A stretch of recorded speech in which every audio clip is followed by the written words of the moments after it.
Beleza. Pessoal, olha só, a gente sempre está procurando aí relembrar datas significativas ao longo da última semana. Eu escolhi uma data futura, em interesse próprio, né? Eu fiquei curioso para saber o que ocorreu no dia 22 de janeiro, afinal de contas, é o meu dia, o dia do meu aniversário, então eu fiquei mais curioso por essa data aí. Então eu trouxe uma data importante do dia 22, que foi a chegada da família real ao Brasil em Salvador, né? E aí depois eu quero que o Bruno comente por que, afinal de contas, todo mundo que chega aqui ao Brasil chega por Salvador, né? Pedro Álvares Cabral, depois a família real em 1808, porque, afinal de contas, essas embarcações se perdem, né? De Pedro Álvares Cabral ia para a Índia, né? E 12 caravelas vêm em direção ao Brasil e, enfim, chegam a Porto Seguro. E agora a família real também estava vindo com cerca de 10 mil pessoas, nobres ali de Portugal, a corte portuguesa, vindo para o Brasil. Eles embarcam em novembro de 1807 e a embarcação, né, do Dom João VI, que era o príncipe regente naquele momento, ela vem em direção a Salvador e acaba. A família real desembarca, então, no dia 22 de janeiro de 1808 aqui no Brasil. Mas a gente sabe que ao longo dessa semana houve outras datas aí bem interessantes, bem importantes, né?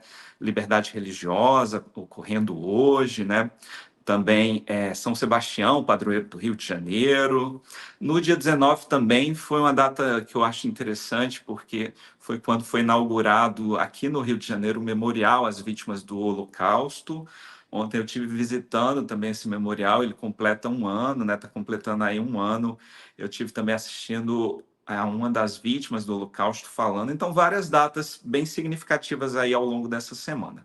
Mas 22 de janeiro, né, essa chegada da família real ao Brasil, ela marca, obviamente, o futuro, os destinos do nosso país.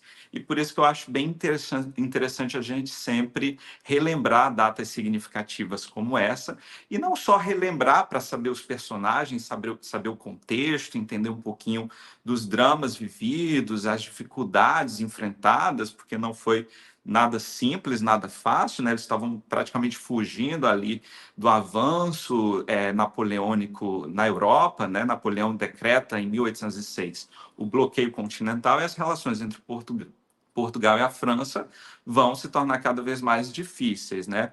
E acaba se tornando inédito esse episódio da vinda de uma família real europeia para uma de suas colônias. E o Brasil representava para Portugal o símbolo maior do seu prestígio e da sua riqueza. Portanto, houve essa decisão e essa vinda da família real junto com a corte portuguesa para o Brasil. E a viagem, obviamente, foi bastante difícil, mas os brasileiros também ficaram com uma expectativa muito grande sobre essa chegada, né? Em Salvador, especificamente, as pessoas se amontoavam ali na tentativa de vê-los e, para sua surpresa, eles chegaram em condições muito dramáticas devido às condições de viagem, à dificuldade com o alimento, as próprias dificuldades ali nas embarcações, né? As mulheres, por exemplo, tinham tido que raspar suas cabeças por conta de um surto de piolho que ocorreu, mas, obviamente, foi uma grande novidade, né? E quando a gente pensa no desembarque de 10 mil pessoas de Portugal aqui, a gente está falando de mudanças muito profundas que ocorrem no país. A ponto, inclusive, disso ser determinante para o chamado ciclo do café, né, que vai ser algo importante no século XIX no país, porque muitos desses nobres da metrópole, eles vão herdar terras aqui também no Brasil, vão receber como Seis Marias, né, terras brasileiras, e vão passar também a empreender seus negócios nessas terras que foram doadas, foram entregues ali por Dom João VI, né? E isso vai influenciar também na nossa economia. Mas eu acho que uma grande mudança, uma grande questão que impacta a chegada da família real ao Brasil é o processo de independência do Brasil, que é único nas Américas, justamente por introduzir um império aqui entre repúblicas, né? Enquanto os outros países vão se tornar independentes também nesse período aí, né, no começo do século XIX, o Brasil vai ter essa experiência de império, que obviamente impacta muito na nossa formação. Então, essa data aí é bastante importante.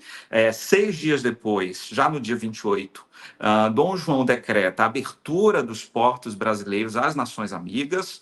Então, a gente tem aí um fim do chamado Pacto Colonial, uma quebra do Pacto Colonial, que vai dar início a um processo de transformação muito grande, com criação de várias instituições no país. Então, vamos relembrar, né? E em breve a gente pode falar mais sobre esse assunto aí na nossa programação.